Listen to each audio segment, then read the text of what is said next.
था कर रहा, मुझे भी सेवा प्राप्त नहीं हुई। जब हम करने लायक हुए तब तक माता पिता खिसक गए महाराज। राधे राधे। वो व्यक्ति धन्य है, वो बेटा धन्य है जिन्हें जवानी की अवस्था में बूढ़े माता पिता की सेवा मिल रही है। तीर्थ में जाने की जरूरत नहीं, धामों में जाने की जरूरत नहीं, ध्यान देना, चारों धाम करने की जरूरत नहीं। यदि घर में बूढ़े माता पिता की सेवा नहीं तो आपके चारों धाम भी व्यर्थ है। राधे राधे। साधु सेवा, माता पिता सेवा, संत सेवा, गुरु सेवा, गौ सेवा जिसके घर में होती है, ध्यान देना, भगवान उसके घर में चल करके आ जाते हैं। साधु चलते फिरते तीर्थ हैं, संत चलते फिरते तीर्थ हैं, सदगुरु साक्षात नारायण है। और ध्यान देना, यदि कोई ब्राह्मण किसी के घर में आ जाए तो ब्राह्मणों के चरणों में लक्ष्मी का वास होता है। यदि किसी के घर में कोई ब्राह्मण आ जाए और उसके चरण धो करके घर में चींटे लगा दिए जाएं तो उस घर में लक्ष्मी का वास बन जाता है महाराज। ये हम ऐसे ही नहीं करे, शास्त्र कह रहे हैं। विप्र प्रसादा धरणी धरोहम, विप्र प्रसादा कमलावरोहम, विप्र प्रसादा अजिताजितोहम, विप्र प्रसादा मम राम नाम। स्वयं भगवान श्री हरि ने, नारायण ने स्वीकार किया है कि विप्रों के चरण जब तक इस पृथ्वी पर है तब तक ये पृथ्वी ब्राह्मणों के चरणों की धरोहर मानी जाती है महाराज। ब्राह्मणों के चरण जिसके घर में पड़ जाते हैं उसके यहाँ कमला बरोहम, कमला जी लक्ष्मी की प्राप्ति होने लगती है। और ब्राह्मणों के आशीर्वाद से ही मुझे आज अजित कहा गया है। मैं स्वयं नहीं जीता, स्वयं ब्राह्मणों के आशीर्वाद ने हमको जिताया है। तो साधु सेवा, संत सेवा करते रहना। राधे राधे बोलो।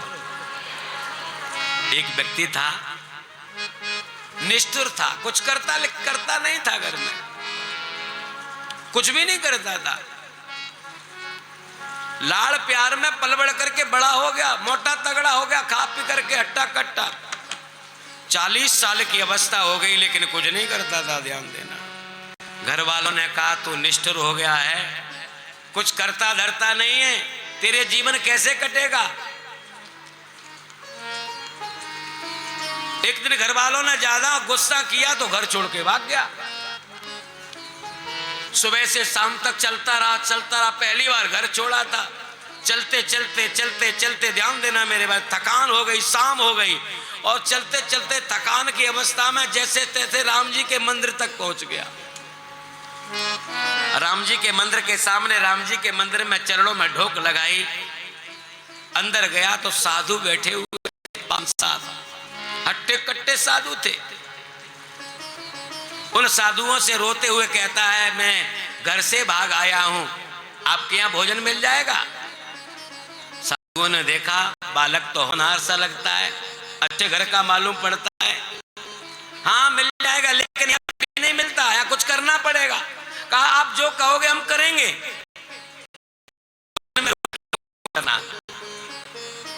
साधुओं ने महाराज जी से मिलवाया। महाराज जी ने बच्चे को देख करके, सुंदर था, सुडौल था, स्वरूप सजा हुआ था, हट्टा कट्टा था। उन्होंने कहा ये बालक खाने पीने के लिए ही परेशान हो रहा है तो इसे रसोई में ही सेवा के लिए छोड़ दिया जाए। राधे राधे बोलो। महात्मा की आज्ञा पाकर के रसोई में उसका ड्यूटी लगा दी गई कि सुबह शाम तुम केवल रसोई के खाने पीने के बाद जब रसोई पूरी होगी तो सारी रसोई की सफाई करना, बस इतना सा काम है तुम्हारा। उस बालक ने वह सेवा स्वीकार कर ली। ध्यान देना, और उस बालक ने सारी सेवा स्वीकार करके शाम को भोजन बना, सारे साधुओं ने भोजन पाया, सबको भोजन पवाया। उसके बाद वो सबको पवाने के बाद स्वयं बैठा तो पूरा भरपेट भोजन पाया। आज उसका पेट टनाटन हो गया महाराज। राधे राधे। खा पी के मस्त हो गया। मन में विचार करता है, घर ठीक रहा, छोड़ दिया, रोज रोका टोका जाता था, रोज लोग बरसात करते थे। अब यह साधुओं के साथ यहाँ रहूंगा, खूब खाऊंगा, खूब सोऊंगा महाराज। और वो क्या किया, खाना खाते खाते सो गया महाराज। राधे राधे बोलो। शाम का खाना खाते खाते सो गया, इतना खाया कि सो गया वहीं। सवेरे सवेरे भंडारी लोग आए, देखा तो रसोई में सफाई नहीं है बिल्कुल भी, और जो सफाई के लिए रखा है वो सोया हुआ है। 4 बजे आकर के उसको जगाया कि भाई तुम्हें सेवा दी थी गुरुजी ने, वो सेवा तुमने पूरी नहीं की। वो बेचारा जगा, हाय आज पहला दिन है, मैं थका हुआ था, अभी मैं फटाफट करे देता हूँ। और तुरंत ही गया, नहाया धोया, पूरी रसोई की साफ सफाई उसने आधा घंटे में ही कर डाली। सारे रसोइयों ने कहा, दारियों ने, ये काम तो बहुत जल्दी जल्दी करता है, हमारे काम का आदमी है।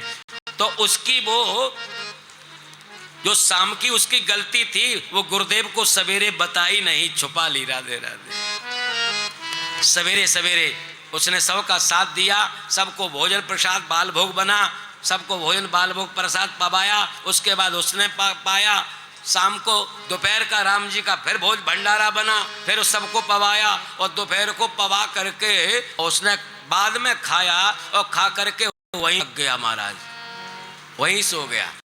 राधे राधे। दोपहर का खा पी करके जब लुढ़क गया, सो गया, तो शाम को फिर बनाने वाले आए, देखा तो लुढ़का पड़ा है। राधे राधे। अरे भाई तू इतना खाता यहीं सो जाता है, कम से कम काम तो ढंग से कर। तो फिर उठा, फिर साथ लग गया, उसने फिर कर लिया, तो सब लोग फिर प्रसन्न हो गए। अब वो सोच रहा है, खाता हूं पीता हूं सो जाता हूं और मैं अपनी मन मर्जी कर रहा हूं, बड़ा प्रफुल्लित हो गया। राधे राधे। लेकिन ध्यान देना, अब तीसरे दिन हुआ सवेरा सवेरा, तो सारे जो भंडारी आने वाले थे, आज वो सवेरे 4 बजे उठ करके सारी रसोई को साफ कर देता है और 6 बजे नहा धो करके बैठ जाता है। देख रहा है कि भंडारी आए, बाल भोग बनाए। देखते देखते 8 बज गए, भंडारी नहीं आए। उसने कहा आज क्या बात है, भंडारी तो 6:30 आ जाते थे, आज क्या बात है, 1.5 घंटे लेट कैसे? 8 बजे जब गुरुजी के पास गया तो गुरुदेव से कहा, गुरुदेव मैं बैठा हुआ हूं और आज पूरी रसोई मैंने साफ कर दी है, लेकिन भंडारी नहीं पहुंचे हैं। गुरुदेव ने कहा तुम्हें मालूम नहीं है? कहा क्या? कि आज एकादशी है, आज खाना नहीं बनेगा। उसका तो चेहरा उतर गया महाराज। उसने कहा महाराज क्या कह रहे हैं, एकादशी? अरे प्रभु एकादशी आपकी होगी, मेरी कोई एकादशी बेकादशी नहीं है, इसके लिए तो मैंने घर छोड़ा है, मुझे तो भोजन चाहिए। गुरुजी मुस्कुराए मन ही मन, हो सकता है ये पहली जो है वैष्णव बना है, अभी अभी इसने दीक्षा ली है, कंठी पहनी है, इसने कोई अभी तक कोई व्रत उपवास नहीं किया होगा, इसलिए गुरुजी थोड़ा रीझे। कहा ठीक है तुम भूखे हो, तुम्हें खाना भोजन चाहिए, प्रसाद चाहिए, तो ऐसा करना कच्चा दाल आटा चावल रसोई से ले जाना, और आश्रम से बाहर नदी के किनारे एक पेड़ है, वहां बर्तन भाड़े ले जाकर के अपने हाथ से बनाना और खाना। उसने सोचा मैंने तो जीवन में कभी बनाया ही नहीं है, लेकिन मरता क्या नहीं करता। उसने सोचा ठीक है गुरुजी हम तो बना लेंगे, आप हमें दाल आटा चावल दिलवा दो। और वह कच्चा दाल आटा चावल लेकर के नदी के किनारे चलने लगा। गुरुजी ने चलते चलते कहा सुन भाई यहाँ तो एकादशी है, एकादशी का भोग लगेगा, और तू आज रोटी बना रहा है, टिक्कर बना रहा है, तो राम जी का भोग लगाना, बिना भोग लगाए वैष्णव पाते नहीं है। उसने कहा ठीक है राम जी का भोग लगा लेंगे। अब उसने कभी जाना ही नहीं था राम जी का भोग कैसे लगता है। वो गया और जाकर के नदी के किनारे बर्तन भाड़े इकट्ठे किए, चूल्हा जलाया, और जैसे तैसे उसने अपने हाथ से पहली बार टिक्कर बनाए महाराज। अब जिसने कभी रसोई नहीं बनाई, वो अपने हाथ से रसोई बना रहा है, और बना करके जब रसोई तैयार करी तो उसने सोचा एक मेरे लिए थाली और एक राम जी की थाली, 2 थाली भोजन उसने बनाया, और दोनों थालियां परोस करके आसन डाल करके, तुलसी दल डाल करके बैठा, नेत्र बंद करके, और कहने लगा, सीताराम आइए, राजा राम आइए, मेरे भोजन का भोग लगा के जाइए। सीताराम आइए, राजा राम आइए, मेरे भोजन का भोग लगा के जाइए। सीताराम आइए, राजा राम आइए, भोजन का भोग लगा के जाइए। सीताराम आइए, राजा राम आइए, मेरे भोजन का भोग लगा के जाइए। उसने जैसे ही बुलाया तो भगवान सीताराम प्रकट है गए। भगवान सीताराम प्रकट है गए, आए गए, सामने खड़े। वो खड़ा हो गया, ये कैसे भगवान है? ये थालियां दो की हैं और हमने तो राम जी को बुलाया, ये तो जानकी को लेकर भी आ गए। वो टुकुर टुकुर देख रहा है। सुनो जी, हमारे गुरुजी ने राम जी के भोग के लिए कहा था। राम जी ने कहा, तुम ही तो कह रहे हो सीताराम आइए, राजा राम आइए। जब तुम बोल रहे हो तो हमें आना पड़ा। तो उसने रुका, गलती मेरी है, ठीक है, कोई बात नहीं, आ गए हो तो आसन दो पड़े हुए हैं, दोनों बैठ जाओ और प्रेम से पाओ। अपने राम जी की तो आज छुट्टी हो गई, राधे राधे। वो सोच रहा है ये खाएं तो ये ही समाप्त कर देंगे, आज मेरे लिए तो कुछ बचेगा ही नहीं, राधे राधे। तो कभी राम जी की तरफ देखता है, तो कभी जानकी जी की तरफ देखता है, और कभी अपने लिए सोचता है कि मेरे लिए टिक कर बच जाए, राधे राधे। राम जानकी भावनिष्ठ देवता हैं, उन्होंने उसके मन की बात को पढ़ा और आधा टिक्कर छोड़ करके भगवान खड़े हो गए। कहा, थोड़ा धीमे धीमे चलो। आधा टिक्कर छोड़ करके खड़े हो गए। सेवक, अब हम तुम्हारे भोजन से प्रसन्न हो गए, खा पी लिया, अब हमें जाने की आज्ञा दो और दक्षिणा दो। उसने कहा, दक्षिणा बचड़ा नहीं हमारे लिए वाला है, हमने तो अपने लिए भोजन बनाया था, तुम सारा भोजन पा गए, लेकिन देखने में अच्छे लग रहे हो, अब की बार आना और अब की आपको भरपेट भोजन पवाऊंगा, ध्यान देना, राधे राधे। कहा, भगत बुलाना, ठीक है, आज हम आ जाएंगे। और भगवान अंतर ध्यान हो। आपको पता होना चाहिए, ये एकादशी एक महीने में 2 बार आती है।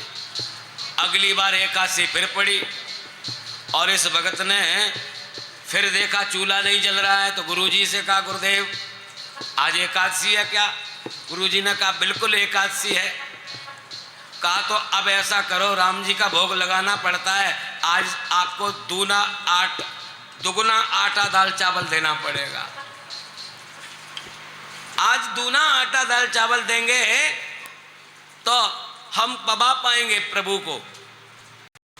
तो कहते हैं वो गुरुदेव मन में विचार कर रहे हैं, इसको कहाँ, लगता है ये भूखा रह गया होगा पहले के आटे दाल चावल में, कहीं भगवान थोड़े ही आते हैं। तो उन्होंने दूना करवा दिया, दुगुना भोजन लेकर के, प्रसाद लेकर के बनाया उसने अपने हाथों से, और बना के थालियां, अब की बार 3 थालियां तैयार की।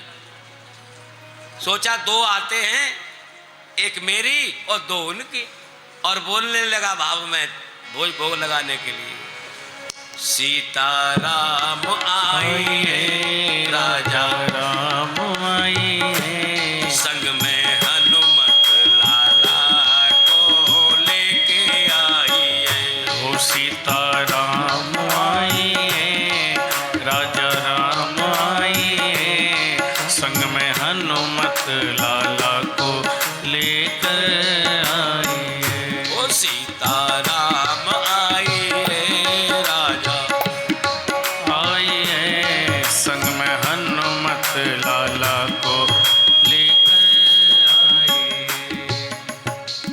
भगवान राम, जानकी और हनुमान जी तीनों आ गए महाराज। 3 थाली 3 लोग।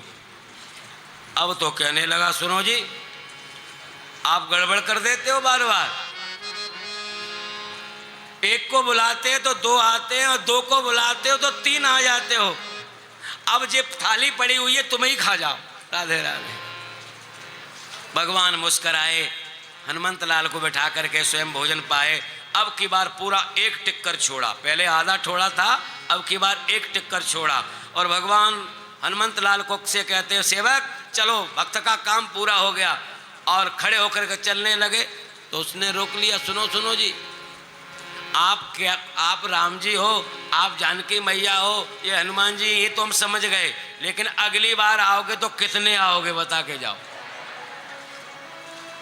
हनुमान जी कहते हैं, भैया भक्त जब बुलाएंगे भगवान को तो वो आ जाते हैं, तुम बुला ना और हम आ जाएंगे। ऐसा कह के अंतर्ध्यान हो गए। राधे राधे। अब तो चक्कर में पड़ गया, क्योंकि अगले 15 दिन बाद फिर एकादशी आएगी। उस दिन तीसरी एकादशी आई, गुरुजी के पास पहले ही पहुंच गया 6 बजे ही। कहा, गुरुदेव आज आटा दाल चावल 5-5 किलो से ज्यादा करना पड़ेगा। 5 किलो तो आटा चाहिए, 5 किलो घी चाहिए, 5 किलो चावल चाहिए, 5 किलो दाल चाहिए। गिनाने लगा, गिनती दिलाने लगा। गुरुजी हंस रहे हैं मन मन में, क्या कह रहा है, इतना खा जाएगा? कहा, नहीं नहीं, मैं अकेला नहीं खाता। एक को बुलाते हैं तो दो आते हैं, और दो को बुलाते हैं तो तीन आ जाते हैं। राम जी भी आए, जानकी जी भी आई, और हनुमान जी भी आए, तीनों आए हैं। वो सोच रहे हैं, हमारे जीवन में तो इतने दिन भोग लगाते लगाते हमें हो गया, कभी आए नहीं। अच्छा ठीक है, उसकी बातों को गौर किया और 5-5 किलो सारी चीजें प्रदान कर दी। और सेवकों से कह दिया कि ये कहाँ जाता है, क्या करता है, किसको खिलाता है, इस पर दृष्टि रखी जाए। और गुरु की आज्ञा पा करके उसे दृष्टि में रखा गया। वो सारा बड़े बड़े बर्तन, बड़े बड़े बाल्टियों में जल लेकर के गया, वहाँ पहुँचा, वटवृक्ष के नीचे बैठा और सारा सामान इकट्ठा कर लिया, लकड़ी चूल्हा सब बना लिए, पानी भर दिया। उसने सोचा, पता तो है ही नहीं कितने आएंगे, और इतना सब माल पानी में बनाऊंगा, बनाते बनाते थक जाऊंगा, आज परीक्षा ही ले लेता हूं, बुला के देखता हूं। और कहने लगा, सीताराम आइए, राजा राम आइए, मेरे भागों सा भोग लगाइए। सीताराम आइए, राजा राम आइए, मेरे हाथों का भोग लगाइए।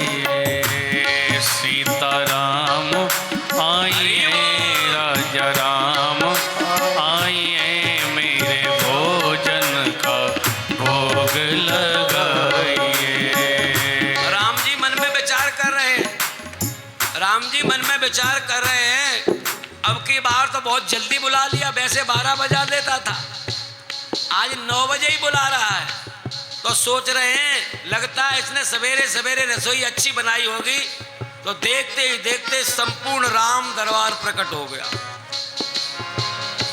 सारा राम दरबार प्रकट हो गया सामने। देखा तो खड़ा हो गया, उसने कहा, है राम जी, तो राम जी भी है, लखन जी भी है, भरत जी भी है, शत्रुघ्न जी भी है, जानकी मैया भी है, श्रुतकीर्ति भी है, मांडवी भी है। ये सारा चारों भाई, चारों की धर्म पत्नियां और हनुमान जी 9 आ गए। हम तभी चक्कर में पड़ गए थे कि इतने एक को बुलाते हैं तो 2 आते हैं, और 2 को बुलाते हैं तो 3 आते हैं। कहा, सुनो जी, अब पूरे खानदान का ठेका हमने नहीं ले रखा है महाराज, ऐसा है माल कच्चा रखा हुआ है, बनाओ और खाओ। भगवान मुस्करा गए। जगत जननी जानकी मैया से कहा, भगत बहुत सरल है, इसलिए आज ये बुला लिया है, अब हम आप सब मिल करके भोजन बनाते हैं। और संपूर्ण राम दरबार भोजन बना रहा है, ध्यान देना। भगत सोच रहा है, उसके जीवन की सरलता देखो, वो देख रहा है सारे राम दरबार को, और जो गुरुजी के सेवक संत थे वो दूर से देख रहे हैं, तो उन्हें पूरा का पूरा माल रखा दिख रहा है, और केवल वो भगत बैठा दिख रहा है, बस कोई राम दरबार नहीं दिख रहा है। ध्यान देना, जब माल बन के तैयार हुआ तो राम जी ने अपने हाथों से उस भगत को भी भोजन परोसा, और स्वयं पूरा परिवार भोजन परोस रहा है। जगत जननी जानकी मैया ने बरदस्त लिया, उस भक्त के माथे पर रखा। धन्य है तेरे जीवन की सरलता, तूने संपूर्ण दरबार को यहाँ प्रकट कर लिया है। और जगत जननी जानकी मैया ने उसे दिव्य आशीर्वाद दिया। वो सेवक आए, साधुओं के जो सेवक थे, उन्होंने कहा अरे भैया तू नया नया सेवक है, क्यों बैठा हुआ है, क्या कर रहा है, बनाता क्यों नहीं है? वो कह रहा है बन के तैयार हो गया, सब पा तो रहे हैं, सारे राम जी बैठे हुए हैं। दौड़े दौड़े गुरुदेव भी आ गए। गुरुदेव ने देखा तो गुरुदेव को वो राम दरबार दिख नहीं रहा है। गुरुदेव ने कहा चेला तू बैठा बैठा क्या कर रहा है, भोजन बना, ये कच्चा दाल आटा चावल रखा हुआ है। वो कहता है गुरुदेव आपकी आशीर्वाद से ही तो सारा दरबार बैठा बैठा पा रहा है। कहा कहाँ है? कहा देखो ये सब बैठे, राम जी बैठे हैं, जानकी मैया बैठी हैं, भरत जी बैठे हैं। गुरुदेव ने खूब देखना चाहा, लेकिन ध्यान देना गुरुजी को पूरा दरबार, भगवान को भजन के माध्यम से प्राप्त करना बहुत बड़ी बात नहीं है। ध्यान देना, कोई भी प्राप्त कर सकता है भजन के माध्यम से, लेकिन जीवन में सरलता लाना बहुत बड़ी बात है। राधे राधे। हम अपने आप में जीवन को सरलीकरण करें तो भगवान संपूर्ण दरबार के साथ पधारेंगे। भक्ति होना चाहिए, सेवा होना चाहिए। ध्यान देना, प्रभु की लीला है। आज वो भक्त कह रहा है हे मुरलीधर, हे कृष्ण, हे गोपाल, हे नंदलाल, हमने आपके चरणों में अपने आप को समर्पित कर दिया है। हे मुरलीधर चलिया मोहन, हम भी तुमको दिल दे बैठे हैं। मुरलीधर छलिया मोहन, हम भी तुमको दिल दे बैठे हैं। मुरलीधर छलिया मोहन, हम दिल भी तुमको दे बैठे। मुरलीधर छलिया मोहन, हम भी तुमको दिल दे बैठे। मुरलीधर छलिया मोहन, हम दिल भी तुमको दे बैठे।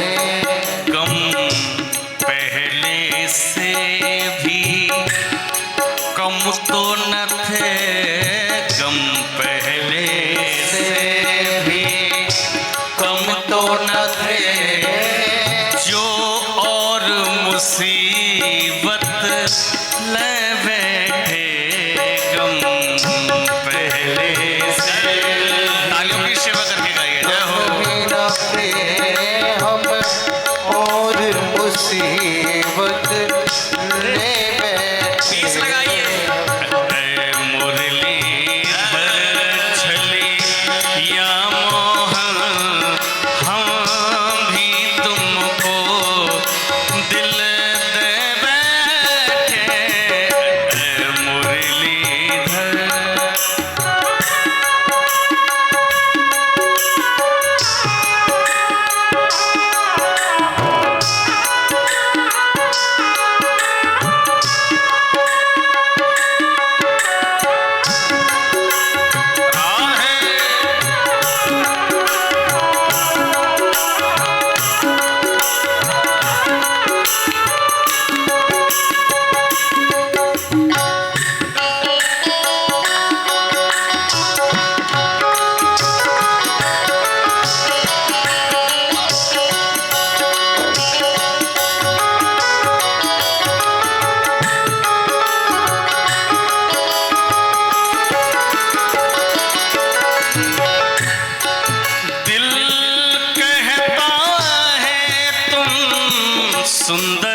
हो।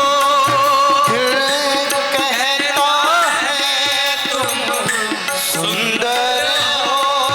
ये दिल कहता है तुम सुंदर हो।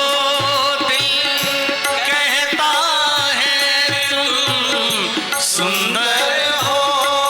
आंखें कहती है दिखलाओ।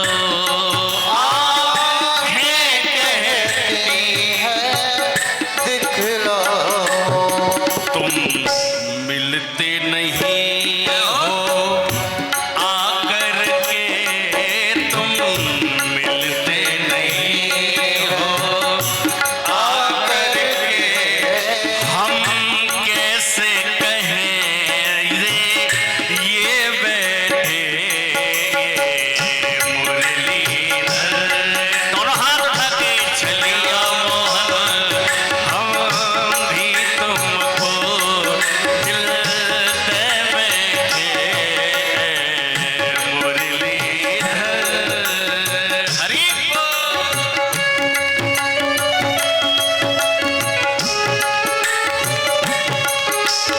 बंसी वाले की जय हो।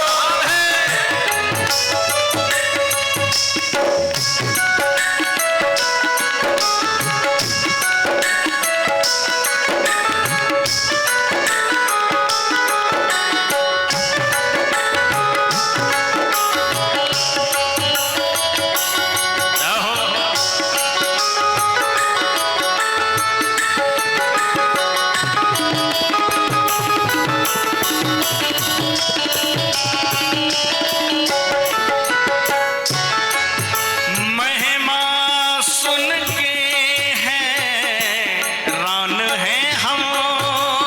महिमा सुन के कौन है हम। महिमा सुन के हैरान है हम। महिमा सुन के हैरान है हम। तुम मिल जाओ तो चैन मिले। तुम मिल जाओ तो चैन पड़े हम खोज के भी तुम्हें पाते नहीं।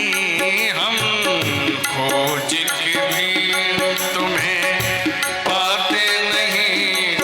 तुम ही हो उसी मन में बैठे मुरलीधर।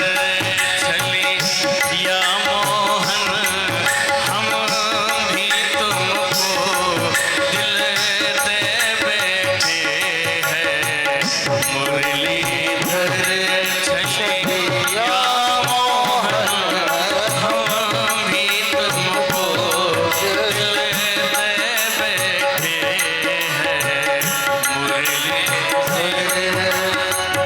कम तो न थे कम पहले से भी कम तो न थे जो और मुसीबत ले बैठे मुरलीधर। चलिया मोहन हम भी तुमको दिल दे बैठे। हम भी तुमको दिल दे बैठे। हम ही तुमको दिल दे बैठे। बोलो नंद के लाला की की जय। जय। हे मुरलीधर चलिया मोहन हम भी तुमको दिल दे बैठे। कम पहले से भी कम कम न थे गम पहले से भी कम तो न थे जो और मुसीबत ले बैठे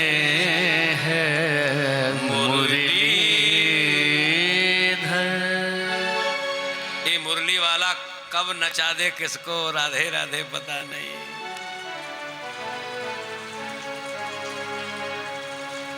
दिव्य ज्ञान दे करके कपिल भगवान उठे और बंगाल की खाड़ी में जाकर के जहाँ गंगा सागर मिलते हैं वहाँ कपिल मुनि आश्रम बना के रहने लगते हैं। बोलो कपिल भगवान की। देवहूति मैया भगवान स्वरूप बेटे को पा करके जब बेटा निकला चला गया तो देवहूति मैया ने भी अपनी योगाग्नि से अपने शरीर को नदी रूप में परिणित किया। राधे राधे। और करदम जी भगवत भजन के लिए हमेशा के लिए बैठ गए। बोलो वृंदावन बिहारी लाल की जय। श्रीमद् भागवत में कथा मनु के दो बेटे उत्तानपाद और प्रियव्रत।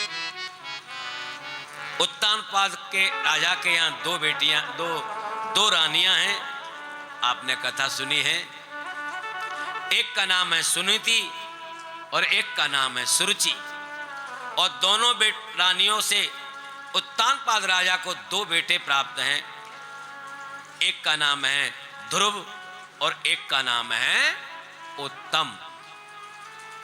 ध्रुव सुनीति नाम की पत्नी से है और उत्तम सुरुचि नाम की पत्नी से है। दोनों बालक पल बढ़ के बड़े हो रहे हैं। एक दिन ध्रुव जी को पकड़ लिया सुरुचि नाम की पत्नी ने, जो सौतेली मां थी, और कहा ध्रुव, इस राजमहल में तुम आना चाहते हो, अपने पिता की गद्दी पर बैठना चाहते हो। इस गद्दी पर बैठने के लिए तुम्हें नारायण का भजन करना पड़ेगा। जंगल में जाओ, नारायण का भजन करो, नारायण की प्राप्ति करो, और नारायण जब प्राप्त हो जाए तो वरदान मांगना तुम्हारा जन्म मेरी कोख से हो। जब मेरी कोख से तुम जन्मोगे तभी इस गद्दी पर बैठ पाओगे, वरना मेरा बेटा ही बैठेगा। और छोटा सा बालक क्रोधित होकर के वाणी बोली। ओ ध्रुव रोते रोते अपने असली माँ के पास पहुंचे, सुनीति के पास। वहां जाकर के सारी घटना बताई। क्षत्रिय बालक थे। माँ ने कहा तेरी सौतेली माँ ने सही तो कहा है, तू भजन कर। वो माँ श्रेष्ठ है जो बेटे को ज्ञान देती है भजन करने का। तू ऐसा कर, तू जा और भजन करने के लिए जंगल निकल जा, तुझे नारायण की प्राप्ति अवश्य होगी, मेरा भी आशीर्वाद है। और माँ के वचनों को पाकर के कथा आपने सुनी है। ध्रुव जी जंगल में गए, नारद जी से ज्ञान लिया और गुरु ज्ञान लेकर के उसी मंत्र का जाप किया और भगवान की प्राप्ति करी। आपको पता है कि नहीं, ध्रुव जी को नारायण मिले। नारायण प्रभु सामने अपनी छवि को लेकर के खड़े हुए हैं। ध्रुव जी नेत्र बंद करके उसी छवि को निहार रहे हैं। नारायण भगवान ध्रुव जी की आंखें खुलने का इंतजार कर रहे हैं। बहुत देर हो गई लेकिन ध्रुव जी की आंखें नहीं खुल रही हैं। भगवान ने क्या किया, अंदर की छवि को खींचा, अपने में समाहित किया। ध्रुव जी की आंखें खुली तो भगवान साक्षात सामने खड़े हुए।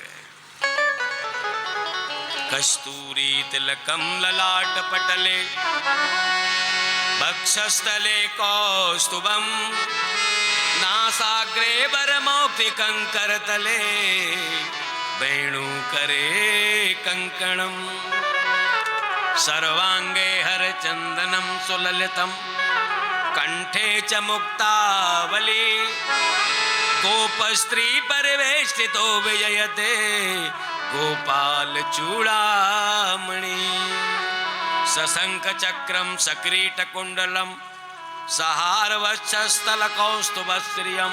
नाना प्रकार के श्लोक सामने प्रकट हो रहे हैं लेकिन ध्रुव जी आंखें खोल करके टुकुर टुकुर देख रहे हैं। ध्रुव जी स्तुति नहीं कर पा रहे हैं।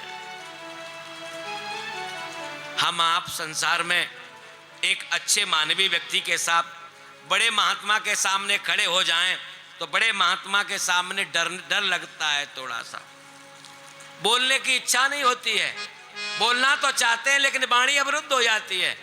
आप व्यासपीठ पर बैठ करके जैसे 3 घंटे हम कथा करते हैं, ध्यान देना, हर किसी की सामर्थ्य नहीं कि वो 3 घंटे प्रवचन कर सके, कुछ बोल सके। गद्दी पर आते आते कंठ अवरुद्ध हो जाता है। यहां नारायण स्वयं हरि साक्षात जगत अनंता सामने खड़े हुए हैं और एक 5 वर्षीय ध्रुव सामने छोटा सा बालक खड़ा हुआ है। भगवान कोई स्तुति करना चाहता है लेकिन स्तुति के लिए उसका कंठ अवरुद्ध है। अभी 5 साल का बालक कोई श्लोक जानता नहीं था। मां ने केवल 12 कड़ियां सुनाई थी। आपको पता है ज्यादा से ज्यादा 5 वर्ष का बालक आ ए बी सी डी सीखता है। और भगवान ने कहा ध्रुव मैं तेरे सामने खड़ा हुआ हूं, तू स्तुति कर। तो वाणी नहीं निकल रही है। प्रभु ने दिव्य आशीर्वाद देना चाहा, बेटा बोल कुछ। तो बोला, ध्रुव बोले तो 12 खड़ियां सुनाने लगे। आ ई ओ ए ऐ ओ औ अंगा का खा गा गा गा जा जा जा जा सुनाने लगे। भगवान अट्टास दे के हंस रहे हैं, ये क्या कर रहा है? अरे ध्रुव क्या कर रहे हो? ये 12 खड़ियां हमें क्यों सुना रहे हो? ये तो पहले क्लास की चीज है। कहा प्रभु मैं पहले में ही तो हूं, अभी क्लास कोई आगे गया ही नहीं, मां ने अभी इतना ही सिखाया है। कहा मुझे श्लोक सुना।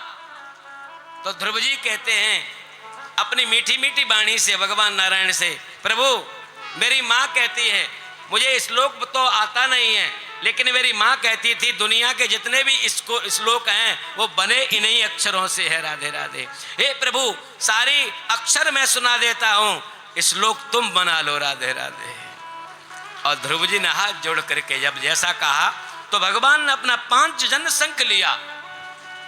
5 जन शंख लेकर के ध्रुव जी के कपोल से लगाया। ध्यान देना 5 जन शंख में भगवान के अधरों का अमृत लगा हुआ था, वो ध्रुव जी को प्राप्त हो जाता है और ध्रुव जी को भगवान शंख लगा करके दिव्य ज्ञान की प्राप्ति करा देते हैं।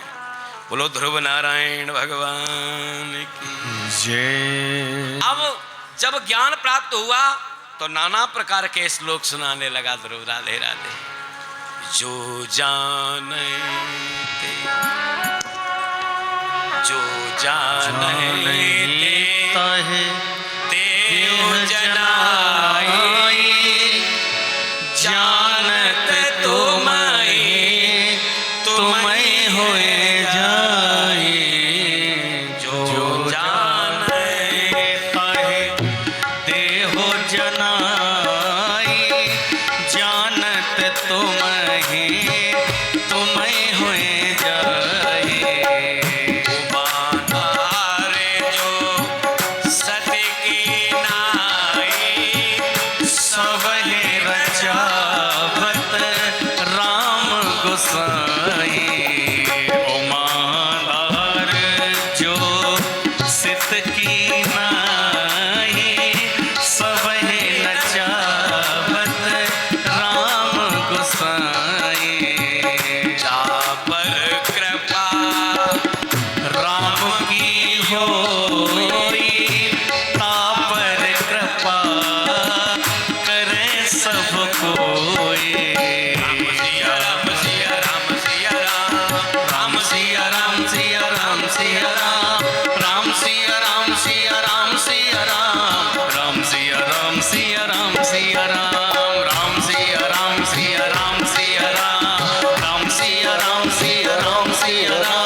यत्कृपातमहं वन्दे परमानंद माधवम।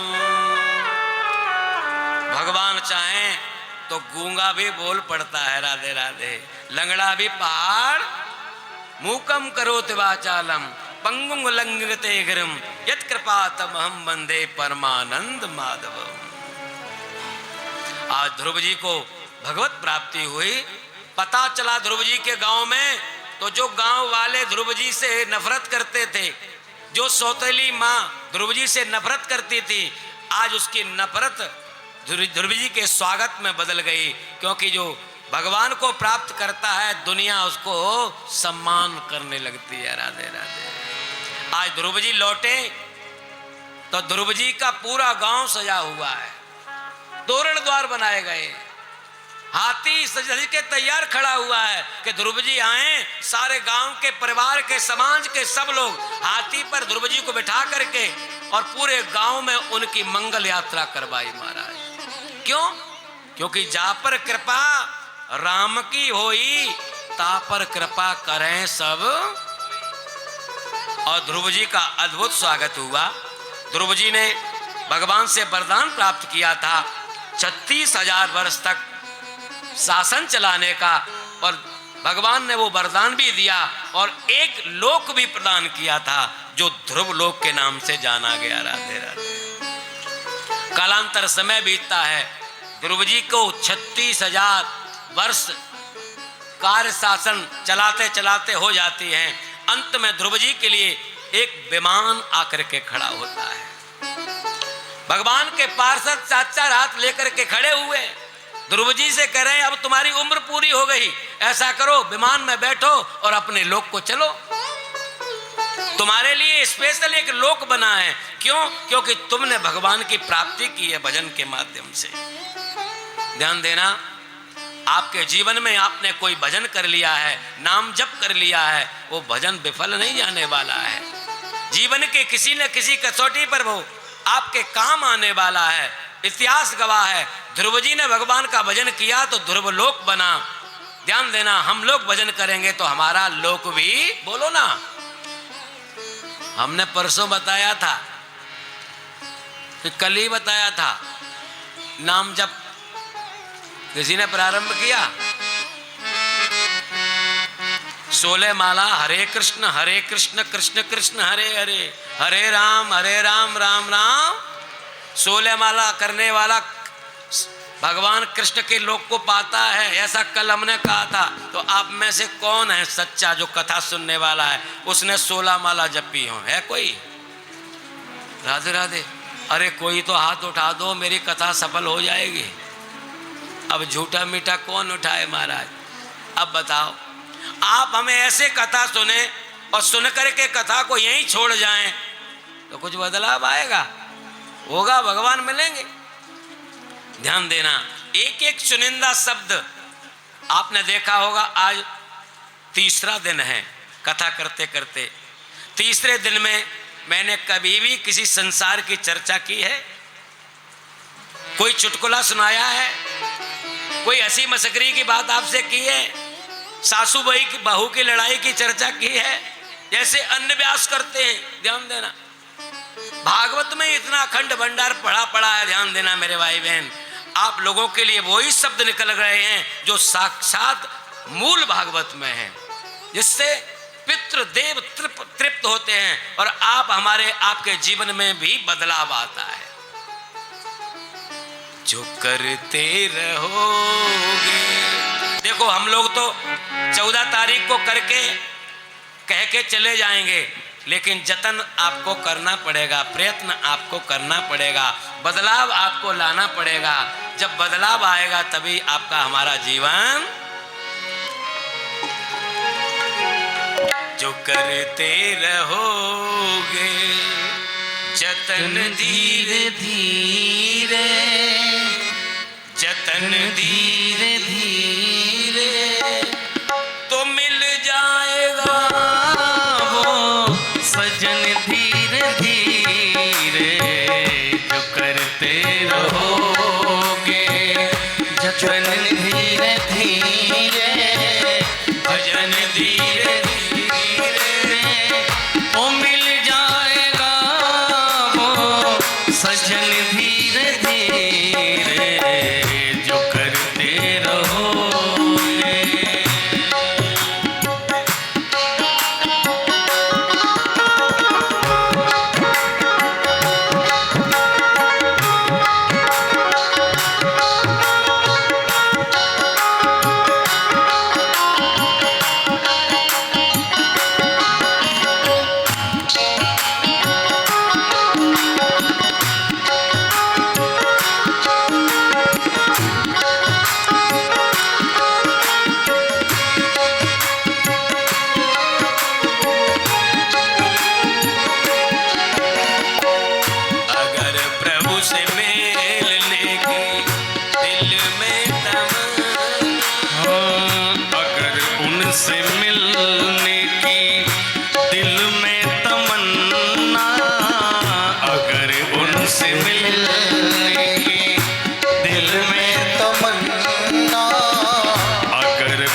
की, अगर प्रभु से मिलने की दिल में तमन्ना, अगर प्रभु से मिलने की दिल में तमन्ना, करो शुद्ध अंतःकरण धीरे धीरे, करो शुद्ध अंतःकरण धीरे धीरे, करो शुद्ध अंतःकरण धीरे धीरे,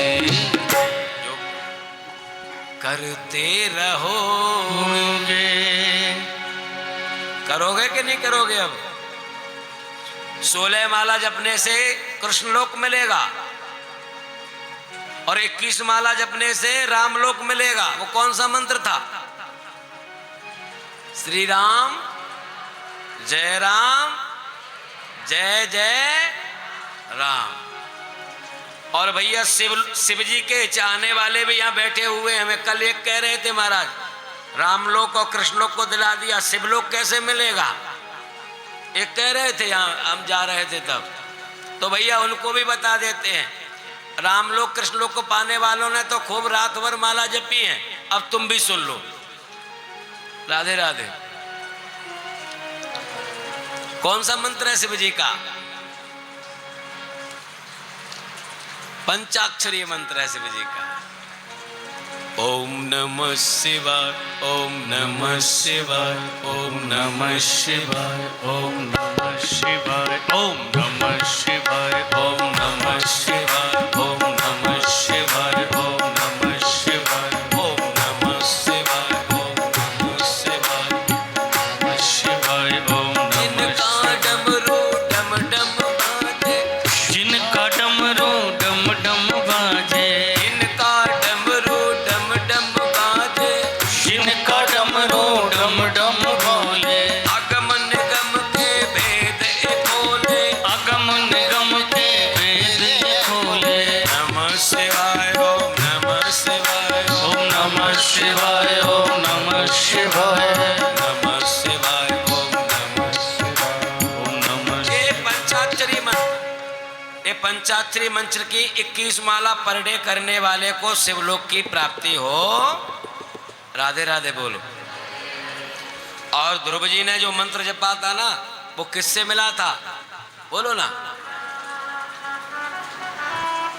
नारद जी से। कौन सा मंत्र था?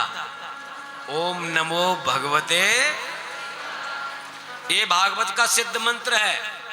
जब तक आपको अभी गुरु नहीं मिले हैं, आप लोगों ने, कितने लोगों ने गुरुजी बना रखे हैं? जरा हाथ उठाओ। काफी लोग गुरुजी से जुड़े हुए हैं। अच्छा, डाउन करो। और जिन्होंने अभी तक गुरुजी नहीं बनाए हैं वो हाथ उठाएं। जिन्होंने नहीं बनाए, अरे शर्माइए नहीं, आपको भी गुरुजी जल्दी मिलेंगे। जिन्होंने गुरुजी नहीं बनाए हैं वो अतिशीघ्र गुरुजी से दीक्षा लें। राधे राधे। क्योंकि गुरु बिन भवनिधि तरह न कोई, जो बिरंच शंकर सम होई। कई कई भगत कहते हैं हमारे तो भोले बाबा गुरुजी हैं और पार्वती मैया माता हैं। कई भगत कहते हैं हमारे तो राम जी गुरुजी हैं, जानकी मैया गुरुमाता हैं। कई कहते हैं हमारी तो भगवती गुरुदेव है। कोई कहते हनुमान जी गुरुदेव है। ध्यान देना मेरे भाई बहन, यदि ऐसा होता तो राम जी गुरु वशिष्ठ से नहीं जुड़ते, कन्हैया गर्गाचार्य जी से दीक्षित नहीं होते। राधे राधे। इसलिए राम कृष्ण के ही हम अवतार हैं, हम लोग अंश हैं। ईश्वर अंश जीव अविनाशी। राम कृष्ण ने दीक्षा ली है तो हमें भी सदगुरु की शरण में जाना। अब परेशानी ये है, गुरुजी इतनी जल्दी मिलते नहीं हैं। गुरुजी की प्राप्ति ढंग से करना चाहिए। अनायास किसी के कहने से गुरु नाम नहीं लेना। क्यों? क्योंकि जब गुरुजी की प्राप्ति जब होनी होती है ना, तो उस समय सत्संग सहारा बनता है। आप भी ओम नमो भगवते वासुदेवा इस मंत्र का जाप करें और सत्संग ज्यादा से ज्यादा सुनें। ध्यान देना, गुरुजी आपको ढूंढते ढूंढते आपके नजदीक आ जाएंगे। और जिस दिन गुरुजी आ जाएं उसी दिन दीक्षा ले लेना। राधे राधे।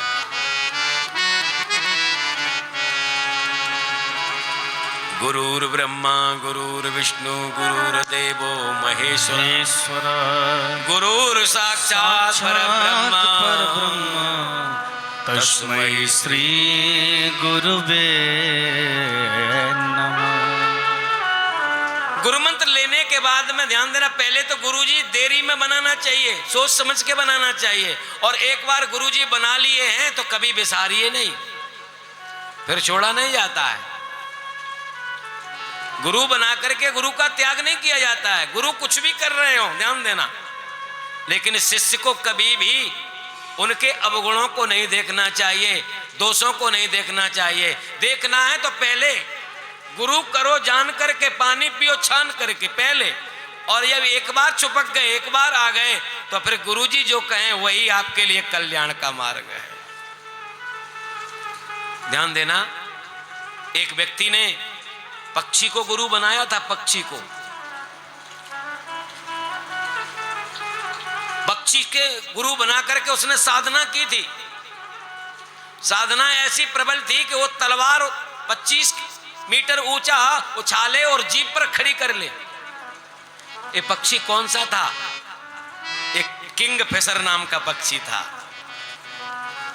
किंग फिशर नाम का पक्षी तालाब के ऊपर 20-25 फीट ऊंचा जाकर के ऊपर से ऐसे पंख हिलाता है और तालाब के जल के अंदर मछली रहती है, उस मछली को 25 फीट ऊंचे से देख लेता है और पंख दबा करके ऐसे आता है और मछली को उठाता है और फिर ऊपर चला जाता है। लक्ष्य को भेदता है और उसके लक्ष्य को देख करके उसने वही प्रैक्टिस करना प्रारंभ की। उस व्यक्ति ने 6 साल में नुकीली तलवार को फेंक करके 25 फीट ऊंचे और जीभ पर खड़ा करने का उसने अभ्यास कर लिया। आपको पता होना चाहिए। और वह अभ्यास करके जब अपने गांव में आया, तलवार फेंक करके जीभ पर खड़ा करता है तो सारे गांव वाले अपाक रह गए। हाय राम, ये तलवार का निशाना जरा सा चूक जाता तो इसकी खोपड़ी फट जाती। और उसी से उसके पास पैसा आने लगा। राधे राधे। पहले कुछ नहीं होता था, लेकिन गुरु बना करके, गुरु की साधना करके, गुरु पक्षी को मान करके उसने वो साधना की, सफल हो गई। ध्यान देना, ऐसे ही हमारा किया हुआ कर्म, हमारी की हुई पूजा जब तक सफल नहीं होती है, जब तक गुरुजी की आज्ञा नहीं होती है, गुरुजी की कृपा नहीं होती है, गुरु जब तक मिलते नहीं है, तो हमारा किया हुआ कर्म भी व्यर्थ चला जाता है। आप घर में ब्राह्मण भोजन कराते हैं, यदि गुरु नाम नहीं लिया है तो ब्राह्मण भोजन कराने का भी अधिकार नहीं है। शास्त्र कहते हैं बिना गुरु के यदि किसी को हम पानी भी पिलाते हैं ना, तो वो भी स्वान के मूत्र के बराबर पिलाने के बराबर हो जाता है। इसलिए पहले गुरु माता पिता और विवाह के बाद में पति पत्नी दोनों बैठ करके दीक्षा लेते हैं। कभी भी अकेले गुरु दीक्षा नहीं लेना। कभी कभी कोई गलती कर देते हैं, पत्नी चली जाती है अकेली और गुरुजी से जुड़ा आती है, तब आकर के पतिदेव से कहती हम तो लेके आ गए दीक्षा, कंठी डाल दी हमारे। और कभी पति अकेले चले जाते हैं। पति पत्नी दोनों ही जिंदगी रूपी गाड़ी के पहिए हैं। ध्यान देना, दोनों साथ साथ चलेंगे तो जिंदगी बहुत अच्छी चलेगी। दोनों को साथ साथ दीक्षा लेना चाहिए। उसके बाद जब पैसा आने लगा तो अपने गुरु को विसारने लगा, भूल गया कि मैंने एक पक्षी को गुरु बना करके दीक्षा ज्ञान लिया है। और एक दिन एक मोहल्ले में गया, ये खेल खेल रहा था, हजारों रुपए उसके ऊपर लुटाए जा रहे थे। एक बूढ़े व्यक्ति ने आकर के कंधे पर हाथ रख के कहा, बेटा तेरी साधना बड़ी सफल है, 40 वर्ष की तेरी अवस्था हो गई, तेरे गुरुजी कौन है जिसने तुझे इतनी बड़ी विद्या दी है? कौन है गुरुजी? और उसने सोचा पक्षी को गुरु बताता हूं तो ये क्या कहेगा बुढ़ा। राधे राधे। उसने कहा मेरे गुरुजी कोई नहीं है। उस अनुभवी व्यक्ति ने कहा ऐसा हो ही नहीं सकता, बिना गुरु के कोई विद्या फलती नहीं है।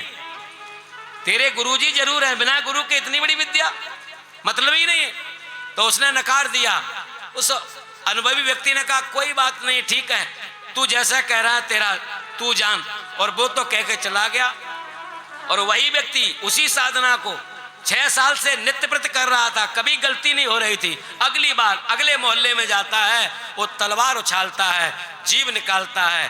ध्यान देना मेरे भाई बहन, अब की बार निशाना चूक गया और वह तलवार सीधी आई और आंख में घुस गई महाराज। एक आंख की गोविंदाय नमो नमः हो गई, खून निकला, सब हड़कंप मच गया सारे मोहल्ले में। पता चला उस वृद्ध व्यक्ति को, वो वृद्ध व्यक्ति आता है और देखता है तो लहू लुहान पड़ा हुआ है। बेटा क्या हुआ? उस व्यक्ति ने कहा, आप अनुभवी हैं, एक्सपीरियंस हैं, आपने सच कहा था। मैंने अभी आधा घंटे पहले गुरुजी को अपने मन से हटाया तो मेरी एक आंख चली गई। मेरे गुरुजी तो थे, हमने तुमसे मना कर दिया था, इसलिए मेरी एक आंख चली गई।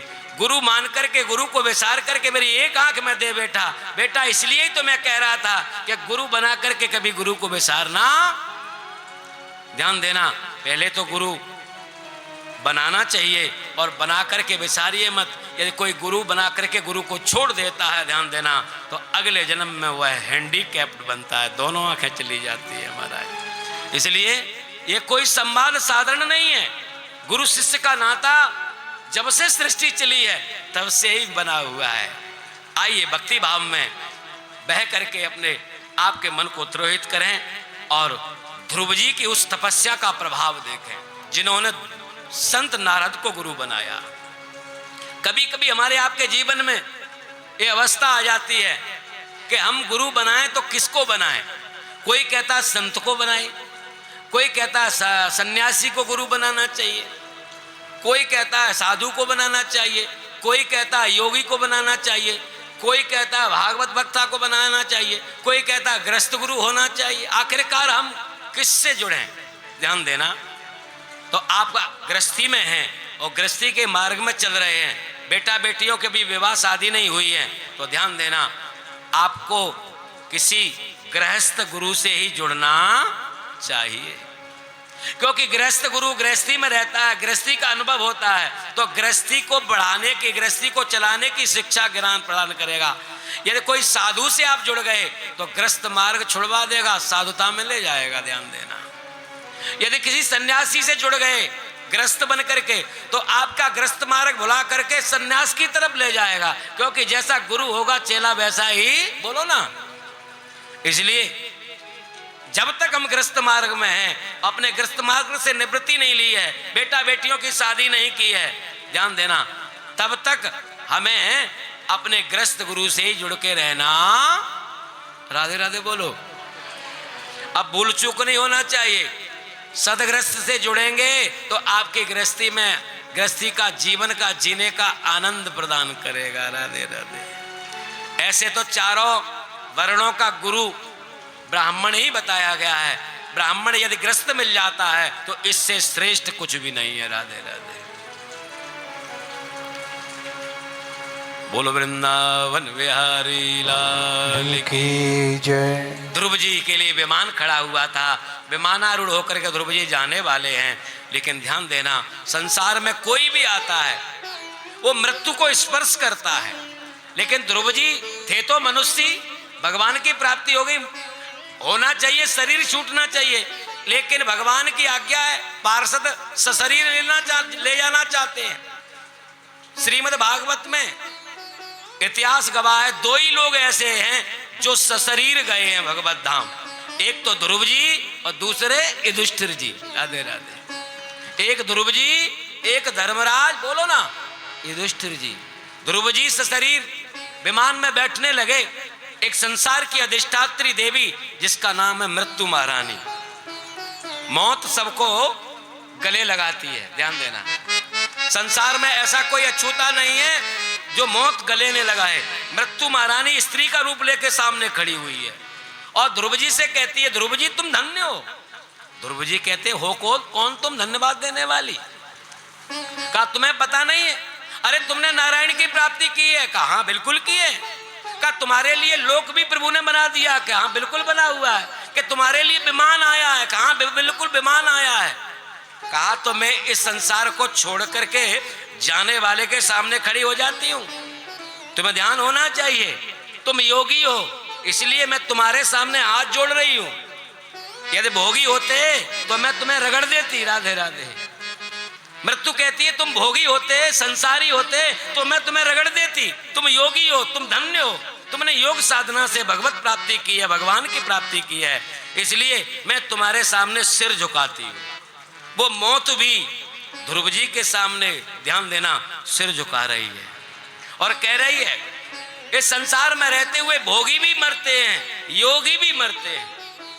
ध्रुव जी से किससे कह रही है? भोगी भी मरते हैं, योगी भी मरते हैं, भोगी भी खाते हैं, योगी भी खाते हैं। लेकिन ध्यान देना, भोगी और योगी में यही अंतर है कि भोगी खाते हैं तो खूब खाते हैं, शरीर को बल पौरुष बढ़ा लेते हैं, लेकिन योगी खाते हैं वो केवल जीने के लिए खाते हैं। भोगी खाने के लिए जीते हैं और योगी जीने के लिए खाते हैं। तुम धन्य हो, तुम योगी हो, क्योंकि तुमने आज तक जो खाया पिया है वो जीने के लिए खाया हुआ है।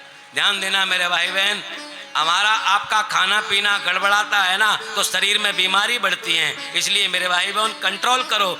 जो चीज आप पहले खा लोगे, ज्यादा खा लोगे तो डॉक्टर बाद में बुढ़ापे में मना कर देंगे, अब मत खाओ। राधे राधे। क्यों? क्योंकि संसार में जो चीज मिली है वो बिल्कुल संतुलित है शरीर को चलाने के लिए। जो व्यक्ति ज्यादा आगे कर लेता है उसे बाद में उसकी कम अपने आप हो जाती है। इसलिए बैलेंस में रहिए। राधे राधे। मृत्यु महारानी ने सिर झुकाया और ध्रुव जी ने पैर बढ़ाया और उस मृत्यु के माथे पर पैर रख करके ध्रुव जी विमान में बैठे और विमान उठने लगा। जब विमान चलने लगा तो विमान में बैठे ध्रुव जी कहते हैं पार्षदों से रुको रुको। कहा क्यों रोक रहे हो? अरे रुक जाओ, मेरे माता पिता पीछे रह गए, मैं बेटा हूं उनका, मेरे बूढ़े माता पिता पीछे क्या करेंगे? ऐसा करो उनके लिए विमान तैयार करो। पार्षदों ने कहा तुम्हारे जैसा होनहार बेटा जिस माता पिता को मिल जाए उनके माता पिता कभी पीछे नहीं रह सकते। तुम्हारे माता पिता के विमान आगे जा रहे हैं, देखो झंडी लगी हुई है और अपने माता पिता को ध्रुव जी आगे आगे विमानों में बैठा करके ले जा रहे हैं। ध्यान देना, वह बेटा धन्य होता है जो पिता को कंधा दे करके अग्नि देता है। उससे भी बेटा वो महान होता है जो स्वयं तरता है और माता पिता को तारता है। राधे राधे। ध्रुव जी स्वयं भी तरे और अपने पूरे खानदान को तार ले गए। राधे राधे। भक्ति का प्रभाव होना चाहिए। ध्रुव जी के उस भयावह जीवन में बहुत सारी आपदा विपदाएं आई। आइए, अपन लोग वृंदावन वासी हैं। वृंदावन में किसका हुक्म चलता है? बोलो ना। राधा रानी का हुक्म चलता है। वृंदावन में यदि कोई जाता है तो बांके बिहारी की कृपा से जाता है, लेकिन जब वास करता है, रहता है, तो राधा रानी की कृपा के बगैर नहीं रह सकता महाराज। तो भाव से, भक्ति से। और कल कौन सा दिन है कथा का? चौथा दिन है ना। तो नियम से कल ही भगवान कृष्ण का अवतार होना। हाथी दीनी, घोड़ा दीनी और दीनी पाल की, जय कन्हैया लाल की। तो कल सभी माताएं बहनें सज धज करके आए, पीले पीले वस्त्र पहन करके। कल धूमधाम से हम नंदोत्सव मनाएंगे। राधे राधे। और टॉफी, खिलौने, गुब्बारे से ये सजाया जाएगा यहाँ। और आप लोग भी टॉफी, खिलौने, गुब्बारे और भगवान के छोटे छोटे वस्त्र जरूर लुटाने के लिए आए और लूटने के लिए भी आए। राधे राधे। अरे जोर से बोलो राधे। वृंदावन में हुक्म चले बरसाने बारी का, मेरा श्याम दीवाना है मेरी राधा रानी का। श्याम दीवाना है मेरी राधा रानी का। मेरा श्याम दीवाना है मेरी राधा रानी का। श्याम दीवाना है श्री राधा रानी का। हाँ, वृंदावन में हुक्म चले बरसाने वाली का। वृंदावन में हुक्म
आज तक कोई कथा में रुका नहीं। आप लोग एक बार खड़े हो जाओ। जय हो। 84 के चक्कर में पड़ना है क्या आपको? नाचना नहीं है, केवल 4 बार घूम करके बैठना है। इस भजन में 4 बार अपने जगह पर ही घूम जाओ और फिर बैठो, तो कम से कम 84 का चक्कर आपका खत्म हो जाएगा। मेरा श्याम दीवाना है मेरी राधा रानी का, श्याम दीवाना है मेरी राधा रानी का। हाँ, वृंदावन में हुक्म चले बरसाने वाली का, वृंदावन में हुक्म चले बरसाने वाली का। मेरा श्याम दीवाना है वो मेरी राधा रानी का, श्याम दीवाना है मेरी राधा रानी का, राधा रानी का, हे राधा रानी का। जय राधे राधे, जय राधे राधे, जय राधे राधे, जय राधे राधे, जय राधे राधे, जय राधे राधे, जय राधे राधे, जय राधे राधे, जय राधे राधे, जय राधे राधे, जय राधे राधे, जय राधे राधे, जय राधे राधे, जय राधे राधे, जय राधे राधे, जय राधे राधे, राधे राधे, राधे राधे।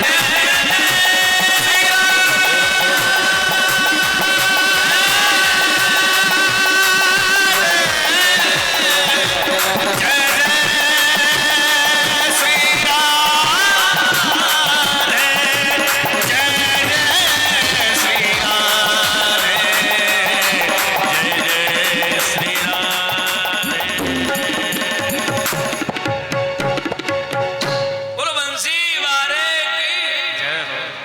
जाने अभी आयो ना आए तो तीसरे दिन ही हलचल मचा दी, और जब आ जाएगा ना तो ऐसी हलचल मचावेगा महाराज। राधे राधे। मेरा श्याम दीवाना है, अरे बोलो सही। मेरी राधा रानी का वृंदावन में हुक्म चले चले बरसाने वाली का, मेरा तेरा श्याम दीवाना दीवाना है मेरी राधा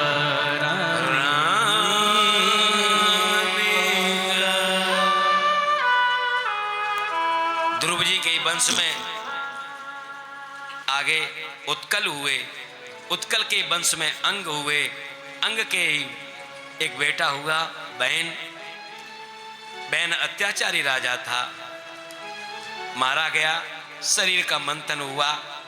बैन के शरीर से बाएं अंग से अर्ची महारानी और दाएं अंग से शत्रुपा महारानी प्रकट हुई। ध्यान देना, यहीं से इस पृथ्वी का दोहन किया गया। अभी तक ऊसर भूमि पड़ी थी। पृथु ने यज्ञ पर यज्ञ किए और इस ऊसर भूमि को पेड़ पौधों में, वनस्पतियों में, अन्न में भर दिया और पृथु की यज्ञ सफल हुई। बोलो पृथु महाराज की जय। इसी इन्हीं के वंश में राजा हविरदान हुए। हविरदान के बेटा अंतर्ध्यान हुए, प्राचीन बरई हुए। पुरंजन उपाख्यान के माध्यम से कथा पंचम स्कंद में प्रियव्रत की आती है, भूगोल खगोल का वर्णन और नरकों की चर्चा। अजामिल उपाख्यान, नाम के सहारे पापी अजामिल तरा, बेटे के नाम को लेकर के ध्यान देना। आप हम भी नाम लेंगे तो हमारा भी तरोतारण होगा। अनजाने में किया हुआ कोई कर्म है वो पाप बनता है, अनजाने में किया हुआ कोई गलती है वो पाप बनती है, लेकिन जान करके की हुई गलती अपराध मानी। कोई अनजाने में भूल होती है उसका तो प्रायश्चित इस दुनिया में दिया गया है, लेकिन जान करके कोई भूल का कोई प्रायश्चित इस दुनिया में नहीं है। जो पातक काया से होई बिन भोगे छूटे नहीं सोई। जो पातक करके की हुई गलती अपराध मानी गई है। इसलिए ध्यान देना, कभी भी गलती जान करके नहीं करना। समाज के अंदर जो अन्याय है उस अन्याय को स्वीकार करिए। यदि कोई अनजाने में कोई अन्याय बन गया है तो ध्यान देना, उसे स्वीकार कर लो। भागवत में नरकों की चर्चा आई है। जीव पाप करता है तो नरक में जाता है। एक नरक नहीं, 28 प्रकार के नरक झेलना पड़ते हैं। ध्यान देना, कुंभी पाक, करभाजन, चमस, 28 प्रकार के नरक हैं। यदि कोई मनुष्य शरीर पा करके और भोग में ही सारे शरीर को नष्ट कर देता है, भोग विलासता में ही, उसे कुंभी पाक नरक में भेज दिया जाता है, जहां तेल के खौलते हुए कढ़ाए पड़े रहते हैं। खोलते हुए कढ़ाए में एक सूक्ष्म शरीर डाला जाता है। बड़ी वेदना होती है महाराज। राधे राधे। ध्यान देना, किसी को धोखा दे करके मारा जाता है, किसी को कष्ट दे करके मारा जाता है, किसी को जहर दे करके मारा जाता है। ऐसा व्यक्ति भी नरक में, राधे राधे बोलो, जाता है और नरक में जाकर के उसे वेदनाएं झेलनी पड़ती है। आप में से कोई है जो नरक में जाना चाहे? हाथ उठाए। कोई ना है? राधे राधे। अरे एक आध चले जाओ, इतना बुरा नहीं है महाराज नरक। एक व्यक्ति था, साधक था, गुरुजी से भी जुड़ा हुआ था, लेकिन उसकी औलाद बड़ी निकम्मी थी महाराज। ध्यान देना, बड़ी निकम्मी औलाद, जवान समान बेटा, धर्म को मानता ही नहीं था, साधु संतों को तो लात मारता था। जितना पिता अनुयायी था, भक्त था, उतना ही उसका बालक दुष्ट था। गुरुजन एक दिन आए, गुरुजन ने कहा तुम्हारे बेटा, हमने सुनाया है। कहा बेटा, पिता गुरुजी बेटा तो हुआ है लेकिन नालायक है, उसका नाम मत लो। कहा हम गुरु हैं तुम्हारे, तुम्हारे चेला हो। अरे हमारे चेला के बेटे को मिलना है हमें। कहा गुरुदेव आपकी बेइज्जती कर देगा, आप ना मिलो। तो सही है, मैं आपके पाद पद्मों में नमस्कार करता हूं। तो गुरुजी ने और जिद कर दी, बुलाओ उसको। और उसको बुलाया, जबरदस्ती तो आया, आकर के खड़ा हुआ। गुरुजी ने कहा बेटा तुम्हारे पिता साधक हैं, ब्राह्मणों को मानने वाले हैं, सदगुरुओं को मानने वाले हैं, तुम इतना निष्ठुर क्यों हो रहे हो? तुम्हें भी राम नाम लेना चाहिए। तुम एक बार राम जी का नाम लो। वो कहता है राम नाम मुझे कुछ नहीं आता है, नाम नहीं लेता। कहता है मैं नहीं लूंगा। तो गुरुजी ने आंखें दिखाते हुए जबरदस्ती एक बार राम कहलवा दिया। राधे राधे बोलो। गुरुजी ने एक बार कहलवा दिया, बोल राम। तो उसने कहा, डर गया बेचारा, कहा राम। गुरुदेव ने कहा मेरा काम हो गया, तू ऐसा करना, अब तू कभी राम का नाम मत लेना। अब गुरुजी मना कर रहे हैं, केवल तू एक बार तूने नाम राम का नाम लिया है, बस ये याद रखना तू। अब वो कहीं भी जाए तो उसे वो गुरुजी की बात वही ध्यान आए, जहां पूजा पाठ ज्यादा चले वहां उसको वही ध्यान आए, मैंने एक बार राम का नाम लिया। और सारे जीवन भर वो उस एक बार राम के नाम को याद रखा। और आपको पता है जब बुढ़ापा आता है तो अंत में जो है उसे अपने कर्मों का फल भोगना पड़ता है। बाकी दिनों में उसने कोई कुछ भी नहीं किया, सब हमेशा गलतियां ही की। यमदूत आए पकड़ने के लिए उस जीव को, और यम पास में बांध करके पकड़ के यमराज के पास ले गए, और वहां यम यातनाओं में धकेला ही जा रहा था। उसने रोक दिया यमराज को, रुको, मैं पापी हूं मानते हैं, यमलोक मुझे मिला है, मुझे नरक मिलेगा, भोगूंगा मैं, चलेगा, लेकिन पहले ये बताओ मैंने जीवन में एक बार राम कहा है, उसका फल क्या है? राधे राधे। अटक गया। वो धर्मराज थे, धर्मराज और यमराज एक ही हैं, शरीर से एक ही हैं। दुष्टों के लिए वो यमराज हैं और संतों के लिए, भक्तों के लिए वो धर्मराज है। तो अब यमराज को धर्म का अवतार लेना पड़ा, धर्मराज बनने पड़े। बताओ राम जी का एक बार राम का नाम लेने का फल क्या है? पहले वो फल मुझे दे दो, उसके बाद मैं सारे नरक भोगने को तैयार हूं। अब तो धर्मराज को भी मालूम नहीं था, क्योंकि राम का नाम कौन जान सकता है, राम न सके नाम गुण गाई। उन्होंने कहा हमसे श्रेष्ठ तो इंद्र भगवान है, चलो इंद्र भगवान के पास चलते हैं। उस बालक को लेकर के वो धर्मराज इंद्र भगवान के सिंहासन के पास पहुंचे। इंद्र के पास सची मैया को प्रणाम किया, नमस्कार किया। बालक संसारी खड़ा हुआ। इंद्र ने कहा अरे धर्मराज, इस बालक को, संसारी बालक को लेके कहां घूम रहे हो? कहा महाराज चक्कर में पड़ गए, बड़ा दुष्ट है, लेकिन एक बार इसने राम का नाम ले लिया, पूछ रहा है फल क्या बनता है। अब हम तो उद्धाकर देवता हैं, हमें तो मालूम नहीं, आप बताओ एक बार राम बोलने से क्या फल मिलता है? इंद्र ने कान पकड़े, हमें भी नहीं मालूम, शिव जी को मालूम होगा। तो इंद्र भगवान ने कहा चलो हम भी चलते हैं, शिव जी से पूछते हैं कि एक बार राम जी का नाम बोलने का क्या उत्तम फल है। वह बालक और धर्मराज स्वयं इंद्र शिव जी के पास गए और शिव जी से जाकर के हाथ जोड़ के प्रणाम किए। बोले बाबा से कहा प्रभु हम संसारी बालक को लेकर के आए हैं, इसने तो हमें बड़ा अटका दिया है, फैसला करो आप। इसने जीवन में सारे जिंदगी भर अन्याय किया है, माता पिता को सताया है, गलतियां की हैं सारी जिंदगी भर, लेकिन एक बार भूल से इसने राम कह दिया है। अब आप बताओ, आप रोज राम जी का नाम जपते हो, राम जी के नाम का फल क्या है? बेचारे वो भी अचेतन हो गए, कहा हम जपते तो हैं लेकिन फल क्या है हमें भी नहीं मालूम।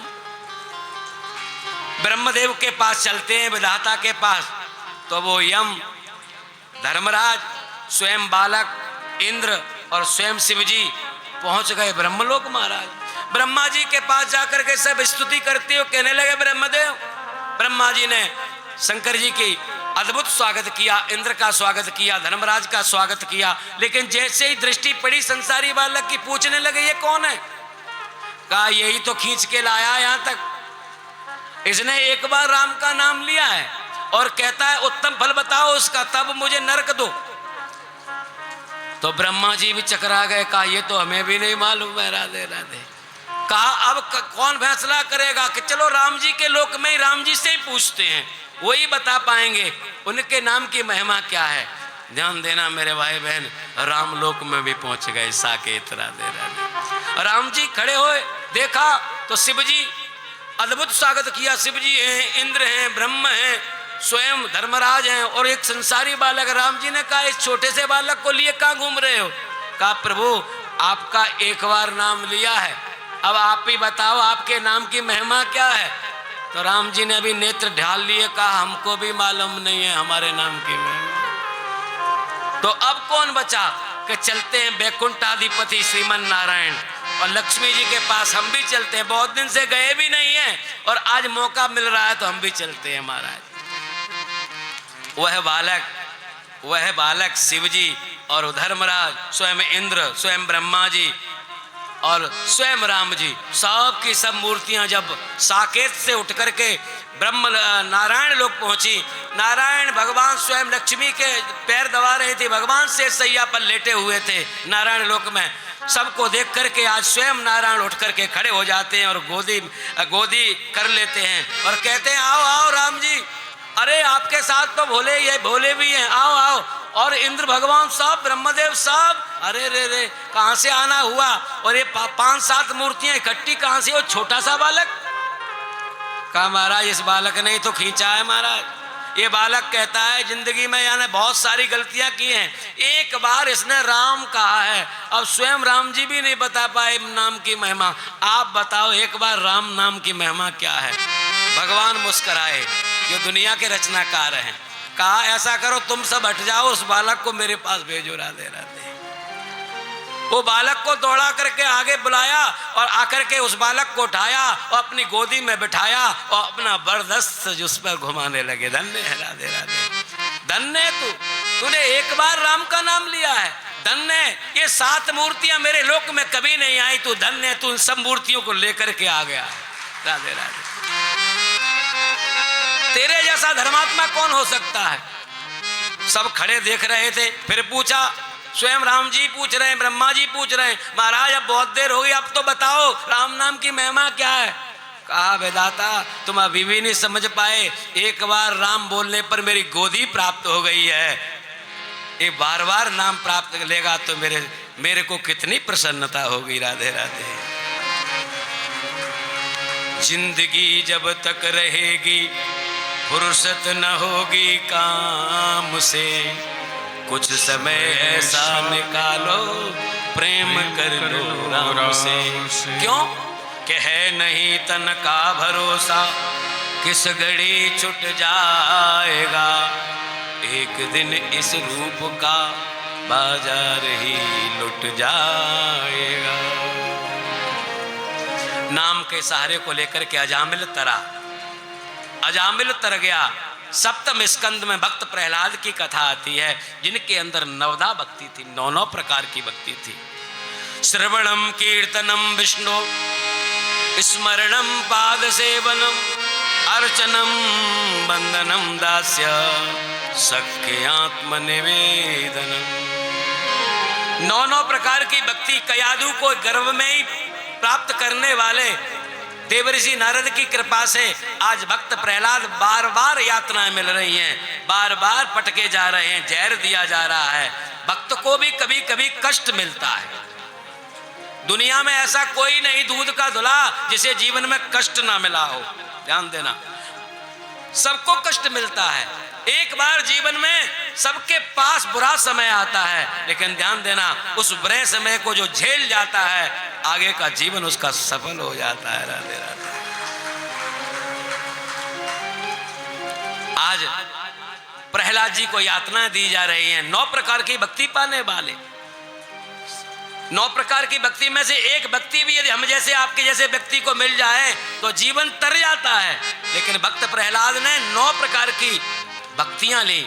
दुनिया में 2 ही शख्स थे जिन्हें 9 प्रकार की भक्ति प्राप्त थी, एक तो प्रहलाद जी और दूसरी सबरी जी। राधे राधे। सबरी ने सब्र किया तो राम जी आए। राधे राधे। और प्रहलाद जी ने सब्र किया तो नृसिंह भगवान आए। राधे राधे। कितने वरदान लिए थे हिरण्यकशिपु ने, न मैं दिन में मरूं, न मैं रात में मरूं, न मैं ऊपर मरूं, न मैं नीचे मरूं, न मैं दाएं मरूं, न मैं बाएं मरूं, ब्रह्मा की बनाई उस सृष्टि से मेरा कभी मारण न हो। अनेक वरदान करने के बाद ब्रह्मा जी से और हिरण्यकशिपु ने अपने उस वरदानों को बल पौरुष मान लिया और घमंड चूर करते सारे संसार में दिग्विजय करता हुआ सबको परेशान कर डाला। सारे देवी देवता की श्वासें रुक गई। ध्यान देना, सबको तकलीफ देने लगा। अंत में भगवान सोच रहे हैं अब इस दुष्ट को हनन करने के लिए मुझे जाना ही पड़ेगा। एक दिन उस दुष्ट ने भक्त प्रहलाद को पकड़ लिया। प्रहलाद, तू ज्यादा उपासना में रहता है, तेरे प्रभु कहां है बता। प्रहलाद जी कहते हैं, पिताजी प्रश्न ये नहीं है कि मेरे प्रभु कहां हैं, प्रश्न ये है कि मेरे प्रभु कहां नहीं है। हर जगह है मेरे प्रभु। हरि अनंत हरि कथा अनंता, कहे सुने बहुविधि सब संता। यदि भक्त पुकारे तो भगवान हर जगह प्रकट हो सकते हैं।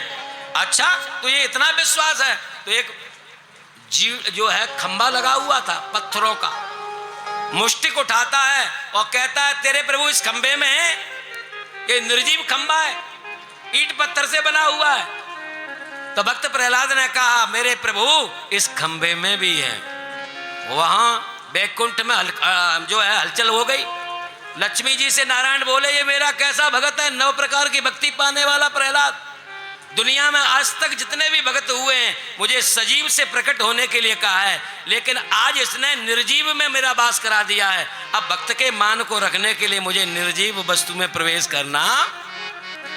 और स्वयं प्रभु आधा नर और आधा पशु का रूप लिए, आधा शेर और आधे बोलो ना मनुष्य बने और नृसिंह बन करके उस खंबे में प्राप्त हो जाते हैं।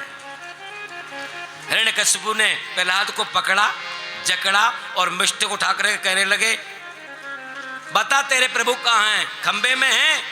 कहाँ प्रभु खंबे में हैं। उसने आवेश में आकर के हिरण्यकशिपु ने क्या किया, अपना मुष्टिक लिया और खंबे में दे मारा। और जैसे ही खंबे में दिया, भक्त के मान को रखने के लिए नरसिंह भगवान प्रकट हो जाते हैं। बोलिए नरसिंह भगवान की जय। प्रबल प्रेम के पाले पड़कर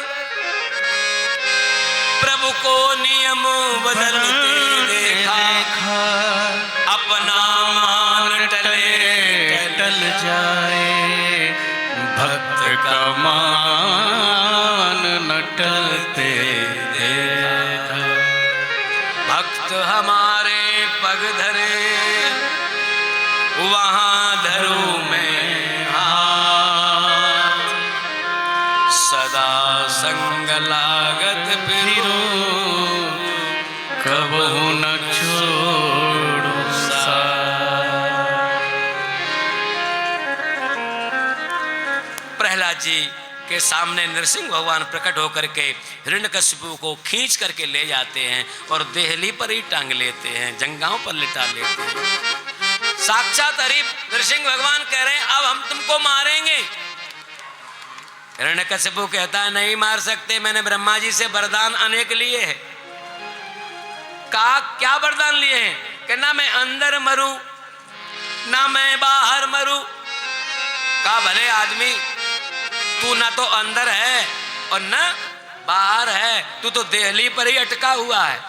कहा एक वरदान और लिया था, ना मैं नर से मरूं ना मैं सिंह से मरूं ना मैं पशु से मरूं। ध्यान देना, तो भगवान कह रहे हैं ना मैं नर हूं ना मैं सिंह हूं, मैंने तो सम्मिलित रूप लिया है तेरे को मारने के लिए। जय हो जय हो।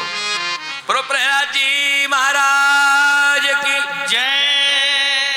और प्रहलाद जी को सामने खड़े हुए थर थर थर थर कांप रहे हैं, ध्यान देना।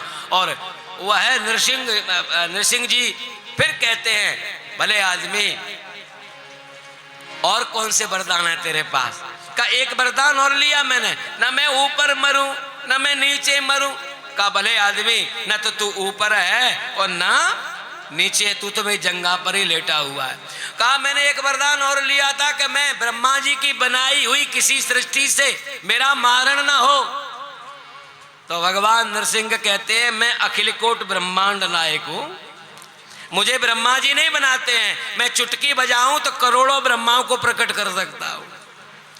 अब वो घबरा गया, ध्यान देना। कहा मैंने एक वरदान और लिया था, साल में 12 महीने होते हैं, एक वर्ष में 12 महीने होते हैं, वे एक वर्ष के 12 महीनों में से कभी मेरा मारण न हो। तो भगवान नरसिंह कहते हैं कि तेरे लिए मैंने 12 महीने के अलावा भी 13वां महीना बनाया है, और उस महीने का नाम, पहले इसका नाम मलमास था। ये मलमास था। सारे 12 महीनों में से, नक्षत्रों में से कुछ कुछ समय घटता है बढ़ता है, वो इकट्ठा हो जाता है। तो हर तीसरे वर्ष, 2 वर्ष के बाद तीसरे वर्ष एक महीना निकल आता है, इसे मलमास कहा।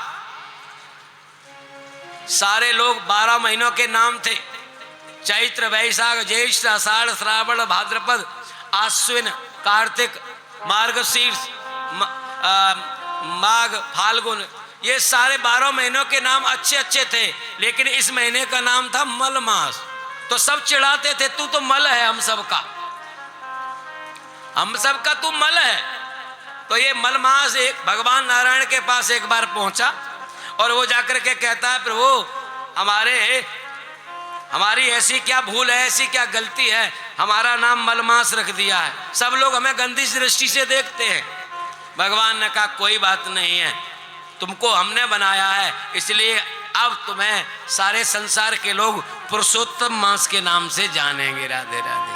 और यही मलमास अब पुरुषोत्तम मास के नाम से जाना, जिसको अधिकम का महीना, राधे राधे, आगे 2026 में ज्येष्ठ का जो महीना है वो अधिक का महीना माना। इस महीने में कोई भी भागवत कथा यदि होती है उसका अनंत गुना फल बनता है। राधे राधे। जोर से बोलो राधे। और नरसिंह भगवान ने सारे वरदान फीके किए और अपने हाथों से अंगुलियों को छाती में विदीर्ण किया और इसकी गोविंदाय नमो नमः कर दी। हिरण्यकशिपु मर्दन नृसिंह भगवान की, अरे बोलो ना, नृसिंह भगवान की जय। ओहो, बड़ा विकराल स्वरूप है। सारे देवी देवता इस स्वरूप को देख करके निहार रहे हैं, डर रहे हैं। लक्ष्मी जी ने देख कर आकर के भगवान नारायण की स्तुति की। शांताकारं भुजगशयनं पद्मनाभं सुरेशं विश्वाधारं गगनसदृशं मेघवर्णं सुमांगं लक्ष्मीकान्तं कमलनयनं योगविरध्यानगम्यं वन्दे विष्णुं भवभयहरं सर्वलोकैकनाथं। लक्ष्मी जी ने स्तुति की, नरसिंह भगवान ने ताड़ लगाई, लक्ष्मी जी 9 2 11 हो गई महाराज। राधे राधे, अरे जोर से बोलो राधे। गणेश जी खड़े थे चूहे पर बैठ करके, गणेश जी कुछ कहना चाहते थे, नरसिंह भगवान ने ऐसी दाढ़ लगाई कि गणेश जी भी चूहे पर दौड़ लगा गए महाराज। सारे देवी देवता स्तुति करके थक गए तो सबने मिलकर के कहा भगवान बहुत क्रोध में हैं, इनका क्रोध कैसे शांत हो। तो सबने कहा भक्त प्रहलाद को गोदी में बिठाओ महाराज। और सभी ने मिलकर कहा तो भक्त प्रहलाद को लिया और गोदी में बिठा लिया। राधे राधे, बैठ जा गोदी में। ओहो,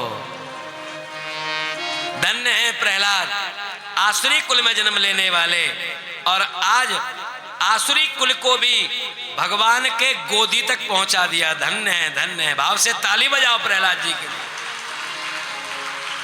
ये प्रहलाद जी के जीवन में ये भक्ति कैसे प्राप्त हुई, प्रहलाद जी दुष्टों के कुल में भक्त बनकर के कैसे पधारे, ये सारी की सारी कथा कल आप लोग सही 2:45 बजे आ जाएंगे तो 3 बजे पूरे कैसे आसुरी कुल में बुरे खानदान में भक्त पैदा होता है, ये सारी की सारी कथा, उसकी क्या विधि है, क्या करना चाहिए कि हमारे घर में भी प्रहलाद जैसा व्यक्ति बेटा पैदा हो, ये सारी की सारी कथा कल निवेदित करेंगे। राधे राधे। कल ही गजग्राह की कथा है, कल ही समुद्र मंथन की कथा है, और कल ही बलि बामन का चरित्र है, और कल ही हमारे सूर्यवंशी राजा राम जी का अवतार होगा, और कल ही हमारे चंद्रवंशी कन्हैया का। तो कल बहुत बड़ी कथा है महाराज। कल की कथा को जो लोग सुनते हैं, सूर्यवंशी चंद्रवंशी, ध्यान देना, हमारे चौधरी परिवार भी सूर्यवंशी ही है, आज हमको पता चला है।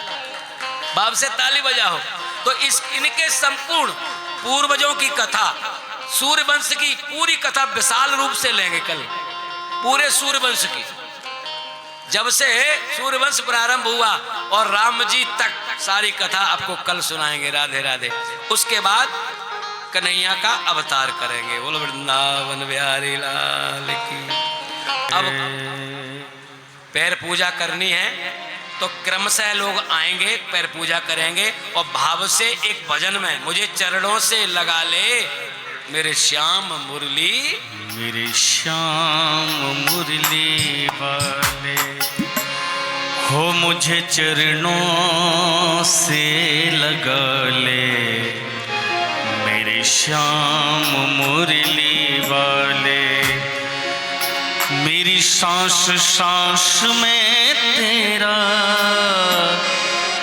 मेरी सांस सांस में तेरा है बांस मुरली वाले, मुझे चरणों से लगा ले मेरे श्याम मुरली वाले, मुझे चरणों से लगा ले मेरे श्याम मुरली वाले, चरणों से लगा गाइए मेरे श्याम मुरली वाले, मुझे चरणों से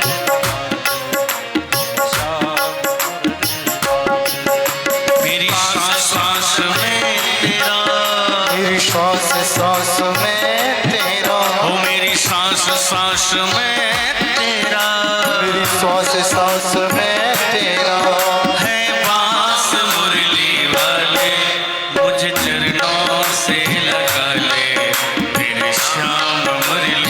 सभी का ये भाव से मुझे चरणों से लगा ले मेरे श्याम मुरली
सुंदरकांड भी है, कल बताया था।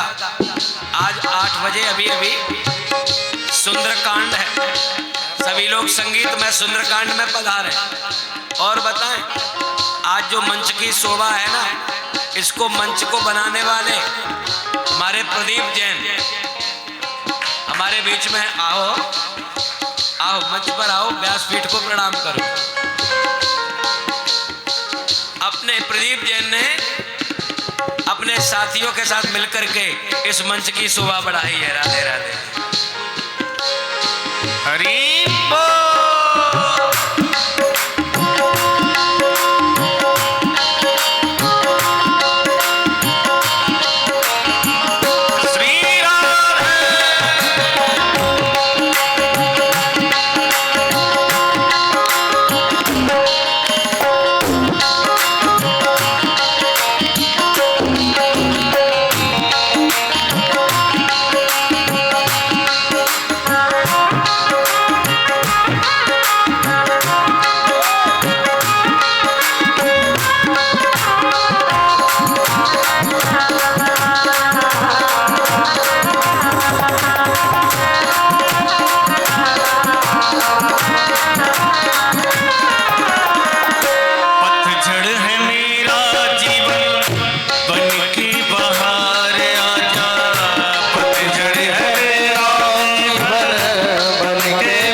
आज की कथा में नृसिंह भगवान की दिव्य झांकी, प्रहलाद जी की झांकी को प्रणाम करें और हमारे आयोजक भागवत धर्मगुरु परिवार के सभी सदस्य चौधरी परिवार सहित मंच पर आए और आरती में सम्मिलित हो गए।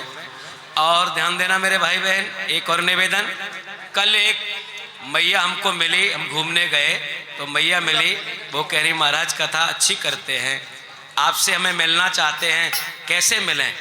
तो हमारे मिलने का मौका हमारे विजय सोपी वाले श्री भोजराज काका जी और सुनील माहेश्वरी जी, सुनील चौधरी जी और हमारे प्रदीप जैन जी और यहाँ के जो इस मनोज जी, इस संचालक और खेड़ी गांव से रिंकू, ये सभी सदस्य आप मिलने का मौका मिला सकते हैं।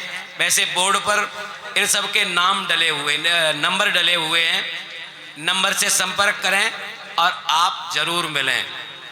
मैया कहती है कि महाराज कथा आप अच्छी करते हैं, कथा हमें भी करानी है। तो भाई हम माँ को जानते नहीं हैं, यदि यहाँ आई हो तो इन परिवारों से जरूर मिले। राधे राधे।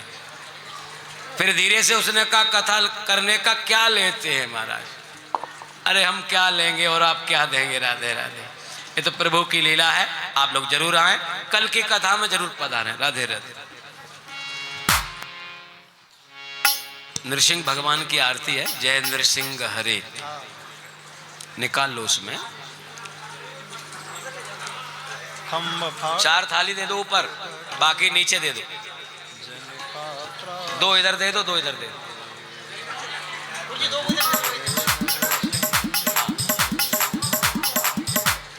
इधर आ जाए भैया, आ जाओ। प्रदीप जी आइए।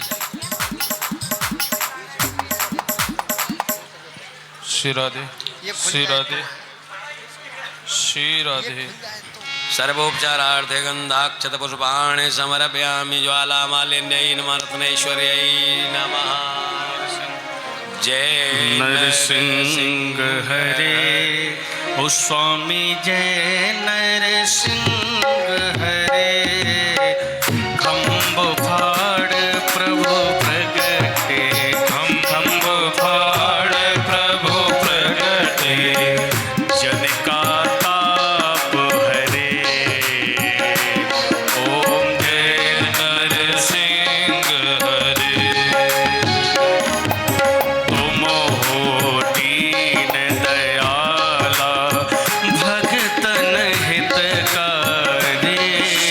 भगतन हितकारी, और अद्भुत रूप बना कर, अद्भुत रूप बना कर, प्रगटे भय हारे। ओम जय नरसिंह हरे। सबके हृदय विदारण, दित्य जियो मारे। दियो मारे, ओ दास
कपाटलब्धे नागजाति करवीर रसाल पुष्पै बिल्व प्रवाल तुलसी दल मंजरी भी त्वां पूजयामि